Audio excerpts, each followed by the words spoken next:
आइए जानते हैं आज की कुछ प्रमुख अंतर्राष्ट्रीय खबरों को। पहले एक नजर आज की हेडलाइंस पर। करवा चौथ पर साड़ी नहीं लाया पति तो नाराज पत्नी ने फोन कर बुला ली पुलिस, पहुंचा दिया हवालात। आर्यन खान केस की जांच कर रहे एनसीबी अधिकारी ने मुंबई पुलिस को लिखा डोंट अरेस्ट मी का खत। तवांग मठ प्रमुख गयांग बुंग रिम्पोंचे बोले अगले दलाई लामा के चयन में चीन की कोई भूमिका नहीं। मथुरा में आयकर विभाग ने ई रिक्शा चालक को दिखा दिया 43 लाख का सालाना टर्नओवर। छत्तीसगढ़ में कांग्रेस का हाई वोल्टेज ड्रामा, मंच पर भिड़ गए भूपेश बघेल और सिंहदेव समर्थक।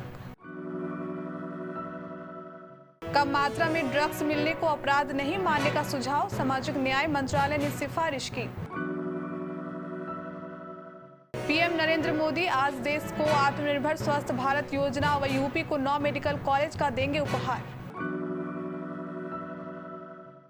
झारखंड में फिर बढ़ रहा है कोरोना, रांची जमशेदपुर में नए मामलों में तेजी। आलिया भट्ट ने सड़क के बीचों बीच कार पर चढ़कर किया जबरदस्त हंगामा, फोटोज देख चौंक गए लोग। हार्दिक पांड्या को ले जाया गया अस्पताल, पाकिस्तान से हार के बाद बड़ी भारत की टेंशन।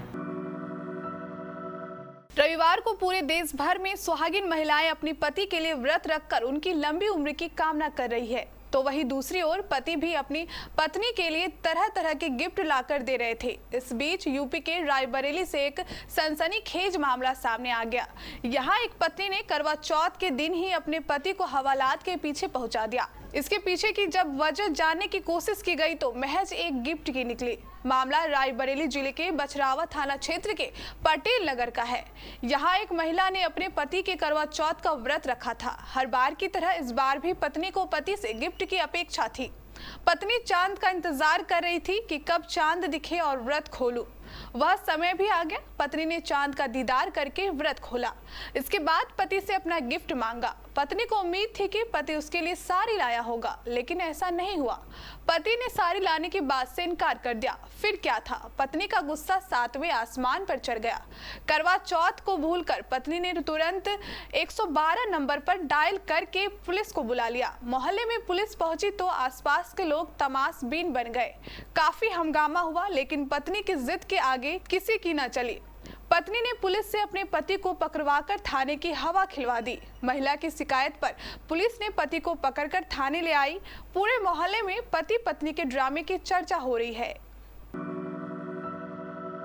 बॉलीवुड अभिनेता शाहरुख खान के बेटे आर्यन खान के मामले की जांच कर रहे नारकोटिक्स कंट्रोल ब्यूरो के वरिष्ठ अधिकारी समीर वानखेड़े ने फंसाए जाने के डर से कानूनी कार्रवाई से सुरक्षा मांगी है। वानखेड़े ने मुंबई पुलिस प्रमुख को पत्र लिखकर कहा कि उनके खिलाफ सम्मानित हस्तियां द्वारा जेल और बर्खास्तगी की धमकी दी जा रही है। इस बयान को राष्ट्रवादी कांग्रेस पार्टी के नेता और महाराष्ट्र के मंत्री नवाब मलिक की हालिया टिप्पणी के संदर्भ के रूप में देखा जा रहा है, जिसमें उन्होंने कहा था कि अधिकारी 1 साल के भीतर अपनी नौकरी को खो देंगे।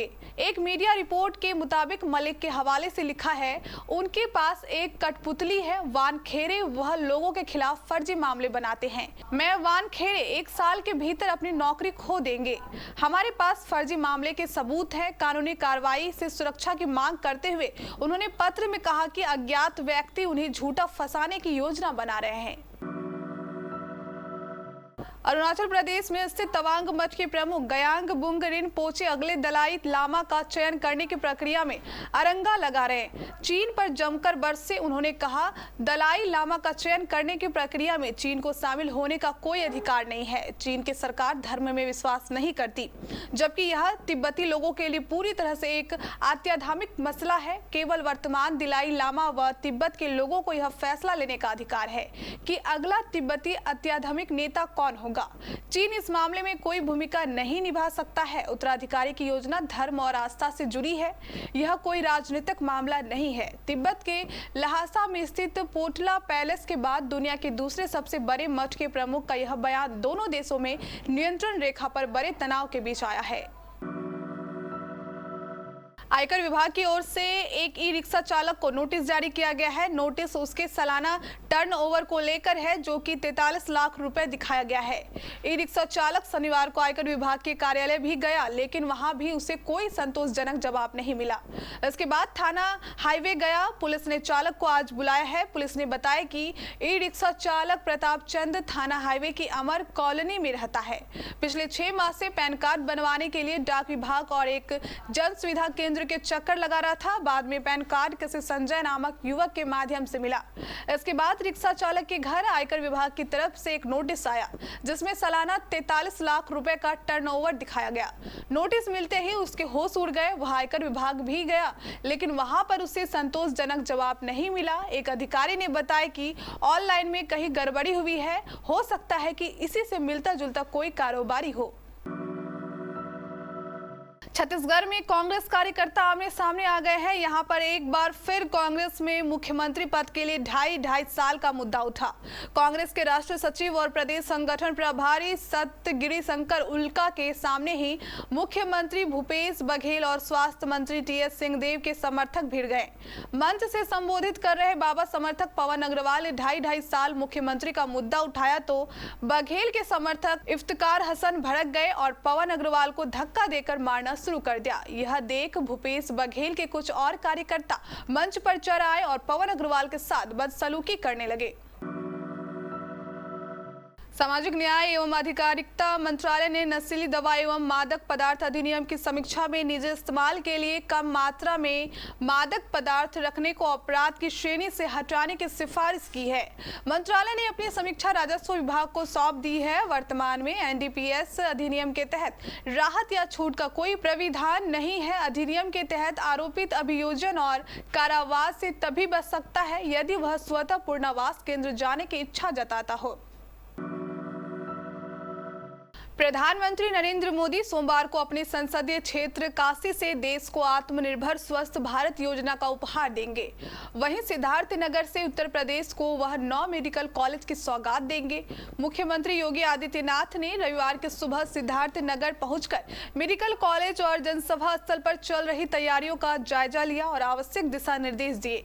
प्रधानमंत्री नरेंद्र मोदी दोनों कार्यक्रमों में शामिल होने के लिए विशेष विमान से सोमवार की सुबह गोरखपुर पहुंचेंगे, जहां मुख्यमंत्री योगी आदित्यनाथ उनका स्वागत करेंगे।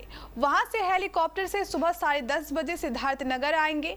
यहां माधव प्रसाद त्रिपाठी चिकित्सा महाविद्यालय का लोकार्पण करने के साथ 2239 करोड़ रुपए की लागत से बने देवरिया, एटा, फतेहपुर, हरदोई, गाजीपुर, मिर्जापुर, प्रतापगढ़, जौनपुर के नवनिर्मित मेडिकल कॉलेजों का राज्य स्वशासी मेडिकल कॉलेजों का वर्चुअल लोकार्पण करेंगे।